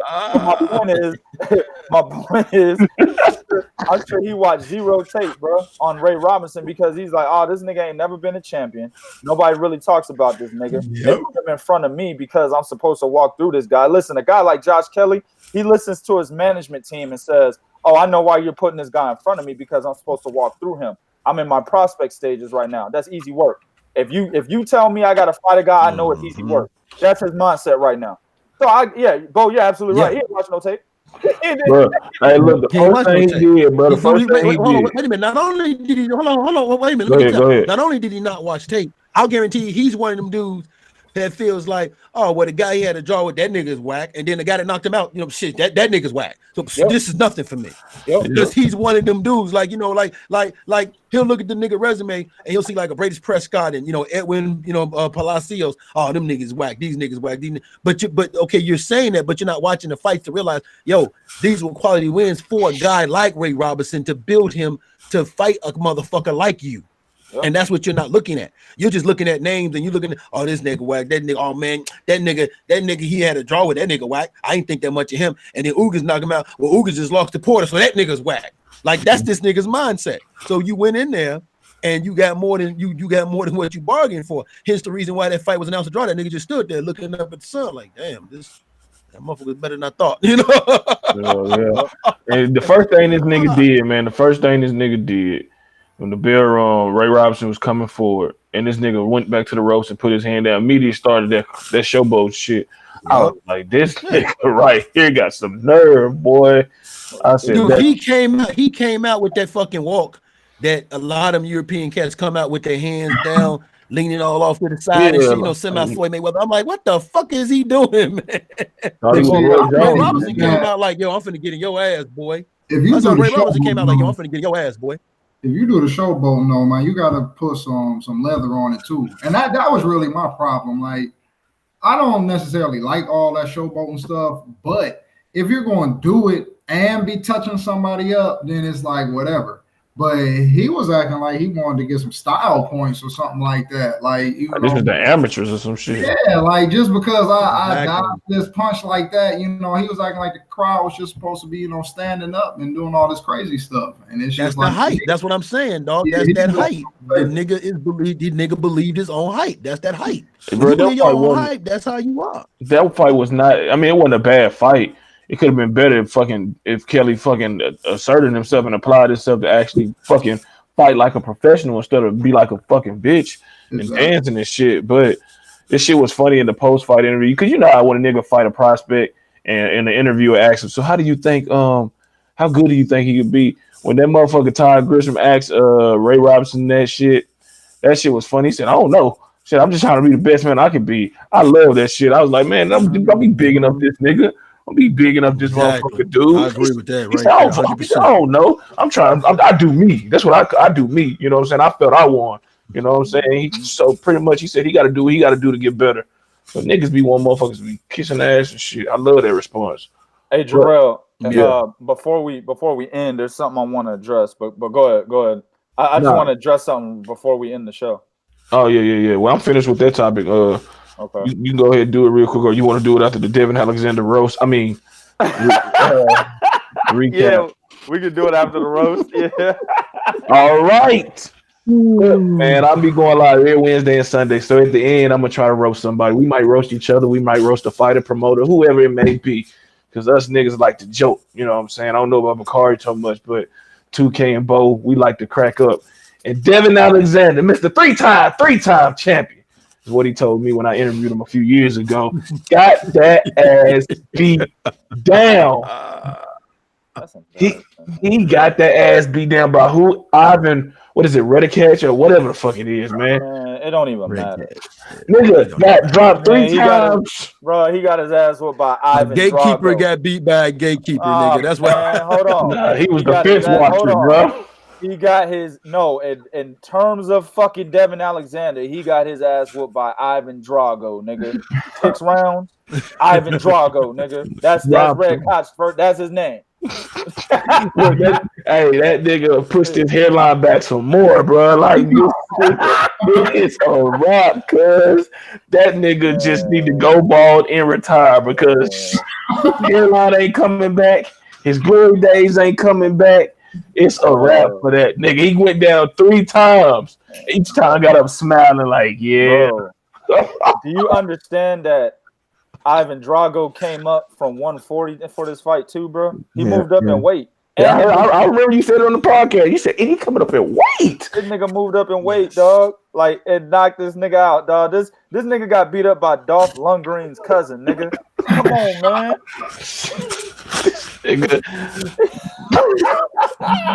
Look, Roy was sitting on the sideline like, damn, I remember those days getting dropped. You know, after I was in prime, you know. That nigga, and Shane Mosley was like, damn, I actually led a fucking fighter to a victory. You know, it was crazy. Like, wow, shit. Damn, why can't I do this for my son? I might need this to become a full-time trainer. Like, what the fuck?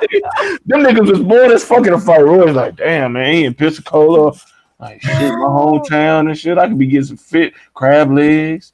You know, chasing the chickens. You realize this nigga's last 6 fights. Yeah, you know, this nigga's last 6 fights. This nigga's 4-1-1. I mean, this nigga's 1-1 and this nigga 1-4-1. 1 win, 4 losses, 1 draw, done, bro. Like that. He should be 2-4, but you know they did this shit with Victor, but that shit was trash. Nah, hold on, nah, fuck that.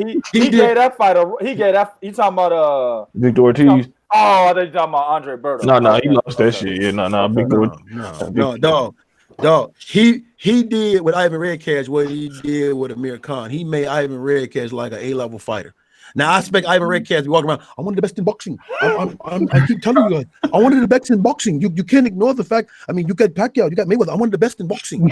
I'm telling you. Dog, hey, you know, listen, fighting Devin Alexander will make you an A-level fighter, dog. I need to fight that nigga then. I'm trying to get a shot at a heavyweight then. If I can fight that nigga or some shit, but that shit is embarrassing, bro. Like that nigga was all you know this shit he be doing. And I was like, do we gotta watch Vaughn Alexander or do we gotta watch Devin? Which one? Man, nigga, Devin is still better than Vaughn, nigga. Hell yeah. To this day, he's still better than Vaughn. He's still better, bro. This nigga still better. What that nigga tell you? Cuz what that nigga tell you? Man, shit, I love my brother, but shit, if we gotta fight each other, I'll fight the nigga. Yeah, he said that shit, dog. Yeah, I remember that. Shit, yo. I remember that. Man, hey, I was happy for the nigga. He out of jail and shit. He was like, oh, and 2K, I can tell that nigga 2K didn't really believe that nigga. Nothing he was saying. He was like, all right, I like to hear that shit. Probably hung up this nigga whack as fuck, man. That's exactly what we did. I was like, did y'all, as soon as we hung, I think, Bo, you was on that with me, right? Or was it Jarrell? One of y'all was on that call. No, it was you with Bo. No, I was on there. Bo. So I remember we hung up. I was like, man, did you hear this nigga said that he would fight Gennady Golovkin like in a straightforward style? Nigga, get the fuck out of here. That's exactly what we said when we hung up. You get your ass stopped, nigga. He said that shit. He sure did say that shit, man. Y'all egging that nigga on. Yeah, I love to hear that shit, cuz. One more time. Hey, as far as I'm concerned, that's fuckery. I'm trying to hear more of that shit, bro. Put that shit on YouTube. Yeah, exactly. I was dying, bro. I was dying, that's fuckery, G. Like when you talking like that, I'm gonna egg that shit on, all right? Get it out, get it out, get it out. And I'm not hang up. I'm be like, that shit was. I had to let y'all do this shit because y'all talked about this shit, man. That nigga Devin Alexander, this nigga, what? That's a 6th loss. That nigga has not been the same since Timothy Bradley beat his ass, man. Since them opioids too. Not joking on the shit, but that's a factor too because that's why he was out of the ring so long. He got addicted to that shit. So, but. I agree with Bo on that though. What he just said. I mean, listen, man. Tyson Fury was addicted to the white girl and still came back and beat Wilder. Fuck all that opioid shit. I don't care about that. Listen. This nigga got his ass headbutted to death by Tim Bradley and was never the same. That's what happened. He quit that fight, nigga. He said, I know he did. I can't see. I can't see. And then so he's got, I can see, man. That nigga head just too big, cuz I'm just too big with it, man. That nigga. I mean, Devin Alexander, he was a beast when he started off, but that nigga just. I never thought he was a beast. I thought Devin Alexander was gonna be a good fighter. You know what I'm saying? I was like, I really like Devin Alexander. I don't think he's a beast though. You know what I'm saying? Like I remember when he fought Andre Kotelnik. He lost. I was like, he's all right. Yeah. I didn't think he looked that good. To your point, the Junior Whitaker fight is what propelled him. The Junior Whitaker fight is what everybody thought he was going to be something. Then he went in there against Juan Urango and he knocked Juan Urango the fuck out. So everybody was, this dude is going to be the shit. Right? And I don't think anybody had ever knocked out Juan Urango at that time. Remember? No, they never knocked him out. But the fight nobody ever knocked him out. So Kathy was all over him though. The fight he really lost was Lucas Matisse. That was right after Tim Bradley. That's the fight he really lost. Yeah. I agree with that 100%. He really lost that shit. And Lucas Matisse had that nigga on Queer Street for numerous rounds, but I don't know what that was about, man. I ain't heard that Queer shit street in a minute. Yeah. But yeah, I agree with Bo on that. But for me personally, the Sean Porter loss was, like getting stabbed a little bit, when a nigga shank you and shit. That was the Sean Porter loss. but when he lost to Amir Khan, that's like a nigga chopping your arm off. When he lost to Aaron Martinez, nigga, that's decapitation. Oh, that was bro. It decapitated. Yeah, that was it. That was a fatality, cuz. You done, nigga. I didn't want to see him after he lost to Khan. I was like, fuck this nigga now. This nigga whack, right? But Aaron Martinez, bro. Let me say, hold on. Aaron Martinez? What the fuck? I remember watching that fight, bro. And Kevin Cunningham was like, this nigga went crazy like a 70s nigga. Box, nigga, box, play box, nigga, box. You know what I'm saying? This nigga was going crazy in the corner. And Devin Alexander was like, yes, sir. Ding, ding, ding, go right back in the pocket. What the fuck is he doing? Oh, the whole time.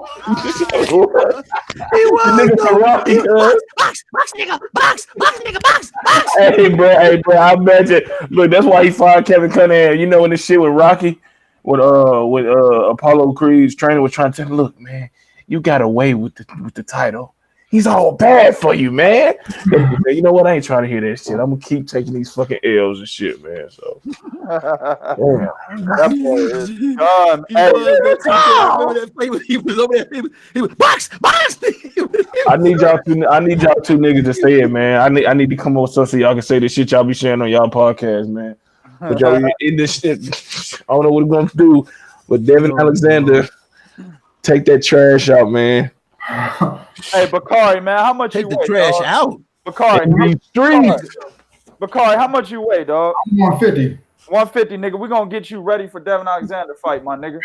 That's a name right there, bro. Hey, that's a name. Nigga, that's a name. Look at Ivan Drago about to be in movies now, nigga. Hell yeah. Shit, right? Yeah, motherfucker. Shit. And that's gonna be your first fight. That's gonna be your first fight, nigga. We're gonna get you a 3-key suit and everything, bro, no amateur career, no tune-ups, nigga.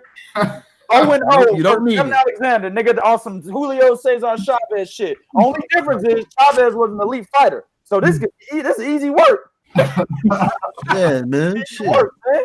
And if Big Brother want it, you can get him too, because he just as bad. He worse, so shit. man, all Bakari gotta do is lose 3 pounds, man. This man, I'm serious, nigga. I'm coming to Ohio, nigga. We're gonna train for Devin Alexander. Hell yeah, nigga. Yeah, nigga. We finna have you jogging and shit, nigga. I'm with you though. We finna put some money behind you, nigga. Hell yeah. Hey, Three Kings is now in the management promoting business. Yeah. Y'all fight when we say fight, nigga. Ain't no marinating shit. Exactly. Yeah, right. No shit. Yeah. So yeah. Shit. Don't be grabbing that title, talking about something. Well, maybe I should. No, nigga. Nah. You signed that contract, bitch. You see what they said in the fine print. Yeah, the belt's starting to corrupt you and shit. Give me that belt, nigga. You hold One fight marination, that's it. You get one time to marinate the fight, and that's it. Hey, 2K, what you was gonna say? Could it be said live or you need? Yeah, no, it can be said live. It's something Deontay Waters said. I just wanted to address real quick. I don't want to, make it longer than what it is, but it actually came. He took the quote from our affiliate 78 Sports TV's interview. He took the quote from that, put it on Twitter. He said of Anthony Joshua, he wasn't a true champion. His whole career was consisted of lies, contradictions, and gifts. Facts. And now we know who was running from who. I don't agree with that statement. I want to know what y'all think about that. I don't agree with it either. I was thinking, I was like, well, what about you? And I thought about Fury, and I was like, oh, okay. Well, he said his whole career was consisted of lies, contradictions, and gifts. I'm gonna say this: Anthony Joshua proved himself before the Andy Ruiz fight. That's why the Andy Ruiz loss is such a shocker to a lot of people. He has a better resume than Deontay Wilder, and it wasn't no gifts. He beat these guys. You know what I'm saying? I don't know. He beat Dylan White. Right. Well, he gave Dylan White his first O. He gave Dominic Brazzelli his first O. Regardless, whatever you think about him. First loss. Yeah, I know. I said first. Oh, I'm thinking Keith Thurman and shit. Yeah, he gave these guys their first loss. Regardless, whatever you say about Vladimir Klitschko, that Vladimir Klitschko that he fought was still a top rated fucking heavyweight. He went down, got up from being exhausted, got up. And still continued to beat him. Same thing with Alexander Povetkin. He, what I'm saying? So you can't say it was built off, lies and all of this. And then that last comment about him saying, who didn't want to fight. Well, wait a minute. He turned down 50 million. You turned down 100 million. Y'all even. So that shit goes out the window. I'm both stupid. Well, he turned down 100 million and he said, I'm not taking the fight, even if it's a 50-50 split. This is before Joshua lost. So, yeah. I mean, there's multiple instances of them not taking offers that should have been taken. In my opinion. I think it's just best. I think it's just best for Wilder to focus on his career. I agree. It's this fight. I mean, he sounds stupid. He sounds stupid a lot of times saying this shit. Like, I know you're angry because you regret not taking that damn payday. That's your fault. That's why you really lashing out like a female. But hey, look, man, only one person. If you're saying his career consisted of gifts.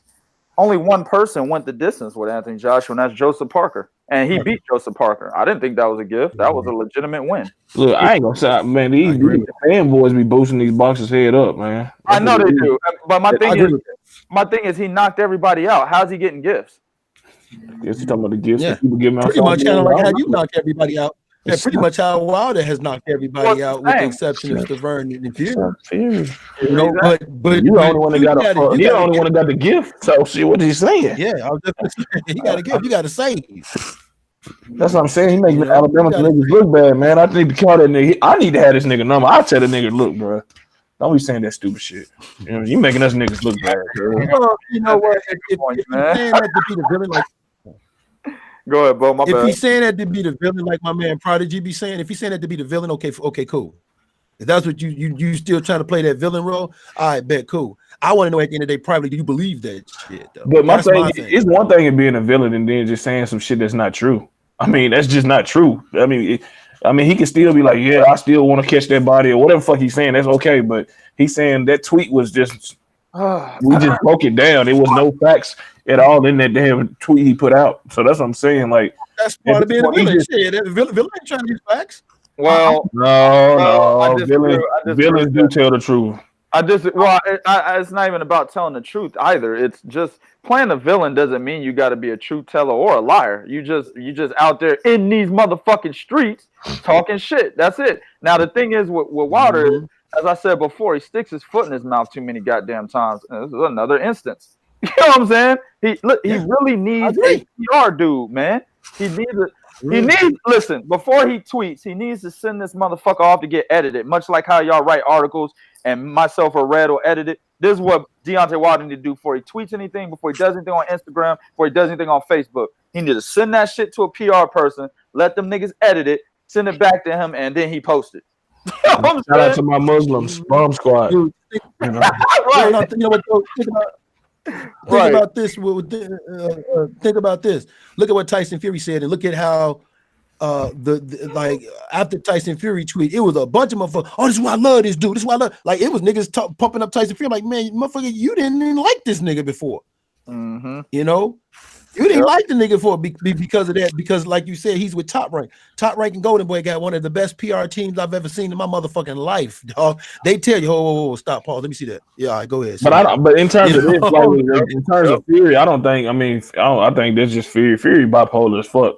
He's saying this 1 minute and that in a few minutes he's gonna drop a video.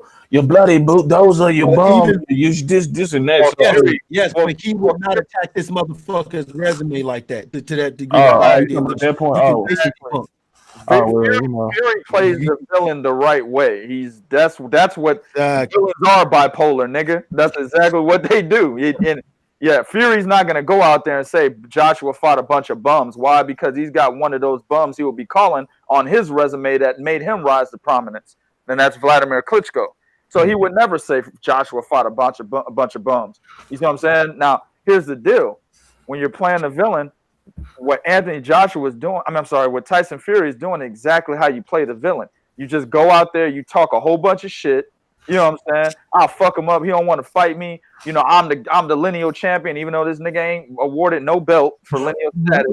You know what I'm saying? He got stripped a long time ago, but still, he's still morally the lineal champion. You go out there and talk that shit. That's how you play the villain. You get niggas to hate you.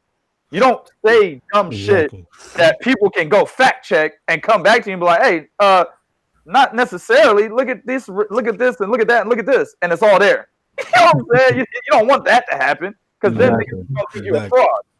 So I think it was so much playing a villain. It's like you say, just saying some real shit, and it just don't come out right. And I think a lot of it was, that anger that payday went down the drain. But I don't think he's necessarily thinking I'm out here playing Darth Vader right now, and I'm playing a role. Now Tyson Fury might, like you said, I think he's better at it. And that motherfucker ran down in a Batman costume. It ain't no telling what that fool is. Right. Get the Batmobile. Exactly. Well, yeah.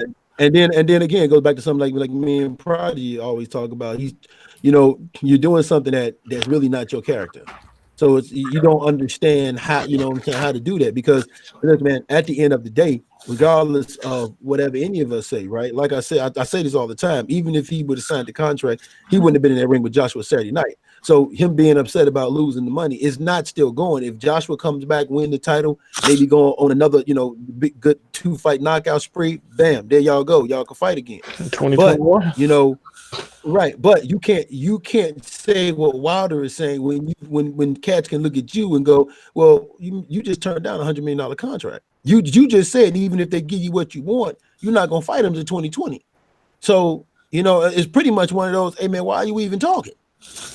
Yeah. And that's kind of what cats are gonna be like about. Like, why are you even talking? I mean, it's just too many people in their ears. These fighters ain't intelligent enough to, not all of them, but think for themselves and just. I mean, like I said, there ain't no need to talk shit because the fight ain't happening no time soon, if ever. So he need to be focusing on Luis Ortiz and solely on Ortiz before somebody be talking shit about you. Because trust and believe, nigga, if you lose to Luis Ortiz, I'll be here. That should be funny as fuck. I'll be here. And it won't be good. Dog. It won't be good. Because I'm going to clown your ass. Like Wilder ain't gonna have no place to run. Like Joshua can go back to the UK and get sympathy. Wilder ain't got no place to run. I mean, he coming to Alabama, but we still gonna clown his ass. That's why I say he ain't got no place. But I'm saying it's home. It's home, though. It's home. It's like a friendly little, like we joke on each other. It ain't nothing to. Nah. Cool. Stop. I'm not gonna let you get that out. Stop. He has no place to run. Well. I mean, Joshua ain't got no place to run either. I mean, he got the UK, but at the end of the he day, can go back to the UK. Joshua can go back to the UK and get all the sympathy. Look at how them niggas is making excuses for him They're now. already doing it. They're coming to his aid now. That's what I'm saying. All over our page, they're doing it, bro. Yeah, so he can go back to the UK and get that sympathy. He can go back to the UK, still slap bitches' ass and fuck 100 bitches. He good. Hey, you saw he got no place to run. You saw the nigga just got knocked out by a fat burrito eating nigga with titties, and he walked out with a fine bitch still. He still had a fine bitch on his arms, man. Shit. Yeah. So yeah, he definitely can go back and get some pussy. He probably fucking right now. We talking about him. He over there fucking right now. Right. all right, man. Joshua got some place he can run, man. Wild to lose, he had no place to run. None. Well, we gonna see September, man. Let's put up and shut up for him, you know. But let everybody know where they can reach out at, man. We about to wrap this up. Bakari Simpson on Instagram at Cheetahhead LLC. Man, fuck all that. Listen, Three Kings Boxing, nigga. This is Three Kings Boxing. We got my man Bakari Simpson, aka Cheetahhead. You can go to cheetahhead.com, check out all his literary work, or you could just come to Three Kings Boxing. He writes a lot of articles. You got my man Big Cool, who's the host of this show, also named Jarrell Fletcher. I was gonna say Jarrell Miller, nigga. That shit almost fell out, dog. That shit was on the That shit was on the tip of my tongue, bro. I thought that's what you was going to say. I was sitting here pausing because I'm like, is he about to say what I think he's about to say? It was on the tip of my tongue, bro. I had to take it took every ounce of restraint to keep myself from saying that shit, bro. But yeah, he's the lead journalist at threekingsboxing.com. Check out his work. Of course, you got my man Bo, aka Garrison Bland, head of public relations, senior writer for threekingsboxing.com. And of course, you got me, the baddest motherfucker out there. That's all you need to know. All right, we can end it now, nigga. The egghead nigga, man. He the owner of threekingsboxing.com, and you know, he a nigga that know a little something about boxing. You know what I'm saying? Man, but we out this bitch, man. Till next time, peace. That was a weak ass piece, Bakari.